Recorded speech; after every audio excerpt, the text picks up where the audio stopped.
Okey, operasi nombor bulat, tolak nombor bercampur, tolak pecahan. Okey, tak apa. Okey, sebelum tu jom ikut cikgu kita main-mainkan dulu cepat cikgu dah ajar ni. Baik, tekan awam ambil yang depan dulu ni lah. Okey, soalan cikgu. Ada berapa kek? Katakan kita wakilkan dia sebagai kek. 8 tu ada berapa kek? 5, 3/4 tu ada berapa kek? Gitu maksudnya. Okey, cikgu bagi 5 saat. 1, 2, 3, 4, 5 titik. Jawapannya adalah 8 kek. Macam mana cikgu tahu 8 kek? Tengok yang depan ni lah.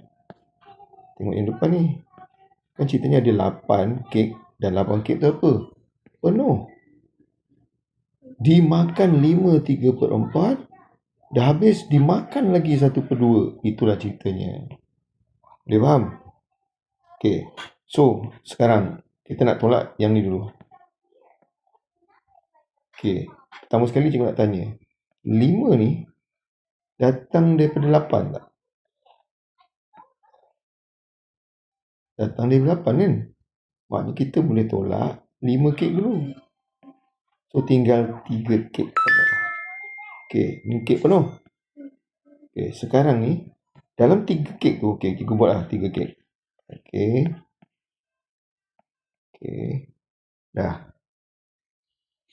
Dalam 3 kek tu, nak kena buang lagi 3/4. Nak buang 3/4 lagi. So, maksudnya macam mana? Okay, maknanya kita akan kacau mana-mana kek. Sama ada kek ni atau kek ni atau kek ni. Nak buang 3/4. Nak buang 3/4. Okay, boleh? Okay. So, nak buang yang mana? Okay. So, katakanlah cikgu nak buang yang ini lah. Okay, cikgu nak buang yang ini. Okay, nak buang 3/4. Maksudnya dalam kek tu dah ada 4 bahagian. Kita buatlah 4 bahagian. Iaitu potong 3. 1, 2, 3. Dah. So, bila awak potong ni 3, dah akan jadi 4 bahagian. Kek yang lain pun tak semena-mena kena ikut. Nak buat macam mana? Biar adil. 1, 2, 3. 1, 2, 3. Okay, yang sebelah sini ni tadi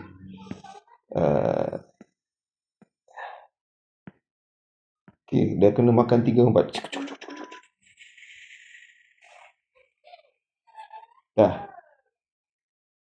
Dah.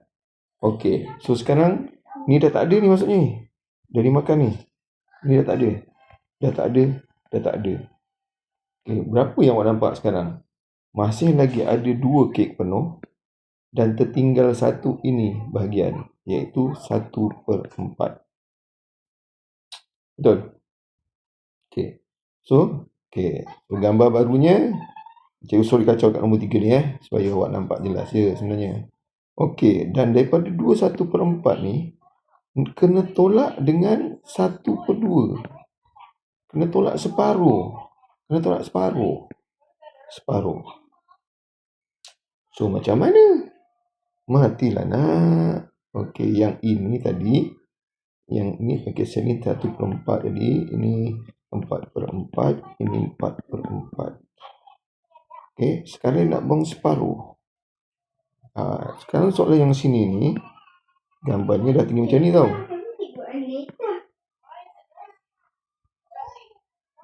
Gitu je lah maksudnya istilahnya. Ini dah tak ada. Tinggal ni je. Nak buang separuh. Ini bukan separuh. Dekat sini ada separuh tak? Dekat sini ada separuh tak? Ada kan? Ada. So, buang separuh. Ni ada 4. 1, 2, 3, 4. Separuhnya 2 je lah. Betul? Buang 2. Okay, jadi sekarang tinggal apa? Tinggal. Okay, cikgu buat balik warna. Okay, tinggal ada 1 kek penuh lagi ni. 1 kek penuh lagi. Tertinggal ada 1 kek yang ni pula. Tinggal lagi yang ni pula. Inilah nanti kek yang awak tinggal. Okay, dah. Baik, sekarang jom kita jawab. setengah ni, kan tadi 2 kan. Setengah ni sebenarnya kalau awak faham, dia boleh belah kepada jadi 4, iaitu 2/4.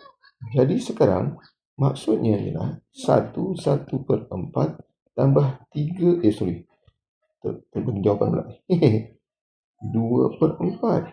So jawapan terakhir ialah 1/3/4. Gitu. Ini kalau gunakan konsep.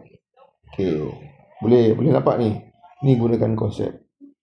Tapi kalau awak lebih bagus, lebih guna cara prosedur, go on, tak salah. Okey, ni boleh Okay, sekarang cikgu padam balik. Cikgu tunjukkan cara prosedur. Prosedur cara biasa yang dalam kita belajar dalam kat mana-mana lah. Okey, dah. Jom. Ya. Okey. 8 tolak 5 3/4. Okey. So, ada yang tak tahu 8 ni jadikan 7 4/4 tolak 5 3/4. Dah. So, jawapannya ialah 7 buang 5 2. 4 bawah sama 4 tolak 3 1/4. Tolakkan lagi dengan 1/2. Alamak, macam mana? Cik, awak tukarkanlah yang ini. Awak tukarkanlah yang ini menjadi darab tambah 8 darab 2 8. 8 tambah 1 9. Jadi 9/4 tolak 1/2. Tak sama bawah. Samakan kali 2 kali 2. So akan dapat 9/4 tolak 2/4. So akan dapat 7/4. So 7/4 tukarkan balik lagi. 4 kali 1 4 3. Zas. Jawapannya 1/3/4. Apa yang nampak? Sama tak? Tengok reverse balik video tadi. Jawapannya sama. Okey? Baik. Cuba. InsyaAllah. Allah ada. Alhamdulillah.